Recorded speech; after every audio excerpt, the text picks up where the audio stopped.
To a quick revision of ankylosing spondylitis. तो ankylosing spondylitis में spine का inflammation हो जाता है जिसकी वजह से वर्टिब्रा का फ्यूजन हो जा रहा है और स्टिफनेस देखने को मिल रही है वर्टिब्रा में। एंकाइलोसिंग स्पॉन्डिलाइटिस एक क्रॉनिक इन्फ्लामेटरी सीरोनेगेटिव स्पॉन्डाइलोआर्थ्रोपैथी है। मतलब वर्ड्स को तोड़े तो देखा जाए कि क्रॉनिक जो है मतलब लॉन्ग लास्टिंग बरसों से चलती आ रही हुई बीमारी है। इन्फ्लामेटरी मतलब इन्फ्लामेशन देखने को मिल रहा है। सीरोनेगेटिव मतलब रूमेटॉइड फैक्टर नेगेटिव मिलेगा। और स्पॉन्डाइलो आर्थ्रोपैथी मतलब स्पाइन की डिजीज़ है, स्पाइन के जॉइंट की डिजीज़ है। मोस्ट कॉमनली मेल में देखने को मिलती है। मेल इज टू फीमेल का रेशियो जो है वह 3:1 है।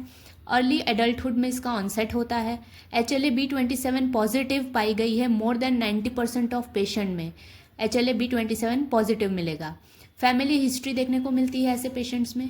इसकी पैथोफिजियोलॉजी देखने जाएं तो क्रॉनिक इन्फ्लामेशन हो जा रहा है स्पाइन का, जिसका कोई रीज़न नहीं है, क्लियर रीज़न नहीं मिला है हमें, लेकिन माना जाता है कि ऑटो इम्यून प्रोसेस की वजह से हो रहा है। मतलब बॉडी की आर्मी जो है, इम्यूनिटी है, वो खुद के ही सेल्स को मार रही है, लेकिन इधर कोई ऑटो एंटीबॉडीज़ पाई गई नहीं है। रूमेटॉइड आर्थराइटिस अगर हम देखने जाएं तो वो भी ऑटो इम्यून डिजीज़ है, लेकिन वहाँ पे ऑटो एंटीबॉडीज़ पाई गई हैं, that is rheumatoid factor and anti CCP. अब यहाँ पे क्या हो रहा है, क्रॉनिक इन्फ्लामेशन हो रहा है जिसकी वजह से न्यू बोन फॉर्मेशन हो रहा है एजेस ऑफ द स्पाइन पे। और ये जो एजेस ऑफ द स्पाइन पे नया बोन फॉर्म होता जा रहा है उसकी वजह से स्पाइन स्क्वायर शेप की हो जा रही है और रिजिड होती जा रही है। लिमिटेड मोशन हो गया है उसका, अब वो ज़्यादा बेंड नहीं हो पा रही है। और जैसे जैसे डिजीज़ प्रोग्रेस करेगा बोनी आउटग्रोथ और ज़्यादा बढ़ जाएगा और दोनों वर्टिब्रास जो हैं उनको फ्यूज़ कर देगा, जिसकी वजह से एंकाइलोसिस होगा, फ्यूजन ऑफ स्पाइन होगा। अब हम इसकी साइंस एंड सिम्टम्स देखें तो प्राइमरीली स्पाइन को अफेक्ट करती है ये डिजीज़, उसमें भी लंबोसेक्रल स्पाइन को, और सेक्रोइलियक जॉइंट को अफेक्ट करती है। क्रॉनिक बैक पेन देखने को मिलेगा और स्टिफनेस ऑफ बैक देखने को मिलेगा। असेंडिंग इन्वॉल्वमेंट है इसमें स्पाइन का, मतलब नीचे से ऊपर तक स्पाइन इन्वॉल्व होगी, नीचे से स्टार्ट होगी। लेकिन पेन जो है वर्स होगा, सबसे ज़्यादा देखने को मिलेगा मॉर्निंग में और प्रोलॉन्ग्ड एक्टिविटी के साथ, और बेटर बाय रेस्ट होगा। पेन एक्सटेंड्स टू नेक और upper spine causing pain and immobility. Pain neck और अपर स्पाइन में जाता है जिसकी वजह से इमोबिलिटी हो रही है। स्टिफनेस हो रहा है थोरैसिक रीजन में, दैट इज़ चेस्ट रीजन में, उसकी वजह से शॉर्टनेस ऑफ ब्रेथ देखने को मिलती है। क्योंकि स्टिफनेस हो रहा है तो चेस्ट एक्सपांड नहीं कर पाएगा। नॉर्मली एक्सपांशन की जो लेंथ है वो मोर देन 5 सेंटीमीटर होती है, लेकिन यहाँ पे लेस देन 5 सेंटीमीटर देखने को मिलेगी। अब क्योंकि ये ऑटो इम्यून डिजीज़ है तो सिर्फ स्पाइन को ही नहीं बाकी जगहों को भी अफेक्ट करेगी। तो एक्स्ट्रा आर्टिकुलर मैनिफेस्टेशंस देखने जाएं तो उसमें एंटीरियर यूवीआइटिस देखने को मिलता है, जिसमें आंखें लाल हो जाती हैं और लाइट से सेंसिटिविटी बढ़ जाती है। Most common extra articular manifestation है एंटीरियर यूवीआइटिस। फटीग मेजर कंप्लेन होती है पेशेंट की कि उसको थकान लग रही है, और एनीमिया देखने को मिलेगा।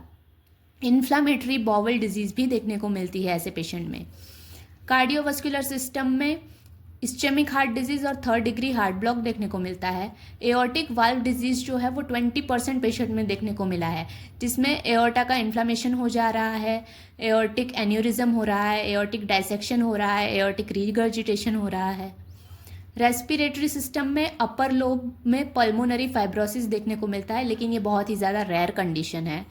मेल यूजुअली ज़्यादा अफेक्ट हो रहे हैं, तो मेल्स में 80% मेल में प्रोस्टेटाइटिस देखने को मिल रहा है, स्टेराइल यूरेथ्राइटिस देखने को मिल रहा है।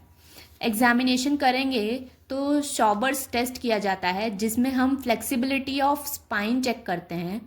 तो हम पेशेंट को बेंड होने बोलते हैं। तो बेंड होने पे नॉर्मली पर्सन जब बेंड होता है तो लेंथ जो होता है वो मोर देन 10 सेंटीमीटर देखने को मिलता है, लेकिन शॉबर्स टेस्ट जिसमें पॉजिटिव आ रहा है उसमें लेस देन 10 सेंटीमीटर लेंथ देखने को मिलेगा। टॉकिंग अबाउट इन्वेस्टिगेशन, तो एक्सरे करवाएंगे। एक्सरे में स्क्वायरिंग ऑफ वर्टिब्रा देखने को मिलेगा क्योंकि बोनी आउटग्रोथ हो रहा है उसकी वजह से। बैम्बू स्पाइन देखने को मिलेगा, लेटर स्टेजेस में फ्यूजन हो जाएगा वर्टिब्रा का उसमें। डैगर साइन देखने मिलेगा जिसमें ऑसिफिकेशन हो जाता है सुप्रास्पाइनस और इंटरस्पाइनस लिगामेंट का। MRI भी करवा सकते हैं अगर हमें एक्सरे पे नहीं डिटेक्ट हो रहा है तो एमआरआई करवा सकते हैं, और एमआरआई अर्ली इन्फ्लामेशन डिटेक्ट कर लेता है, अर्ली स्टेजेस में डिटेक्ट कर लेगा। इंक्रीज्ड इन्फ्लामेटरी मार्कर्स ESR और CRP बढ़े हुए मिल सकते हैं। रूमेटॉइड फैक्टर नेगेटिव होगा, HLA-B27 पॉजिटिव मिलेगा। ट्रीटमेंट की बात करें तो नॉन फार्माकोलॉजिकल ट्रीटमेंट में exercise, physiotherapy, heat and cold therapy भी दे सकते हैं। और मेडिकल मैनेजमेंट की बात करें तो non steroidal anti inflammatory drugs दी जाती हैं, पेन रिलीविंग ड्रग्स की तरह यूज़ किया जाता है। अगर वो नहीं काम कर रही है तो बायोलॉजिक्स यूज़ किए जा सकते हैं, जो इन्फ्लामेटरी मीडिएटर्स को ब्लॉक करेगा। फिर भी पेन नहीं कम हो रहा है तो स्टेरॉयड इंजेक्शंस भी दिए जाते हैं, और सीवियर केसेस में सर्जरी भी की जाती है। होम्योपैथिक ट्रीटमेंट की बात करें तो rhus tox, bryonia, kali carb, calcarea, fluor, nux vomica और एसिकुलस जैसी मेडिसिन दी जाती हैं ऑन द बेसिस ऑफ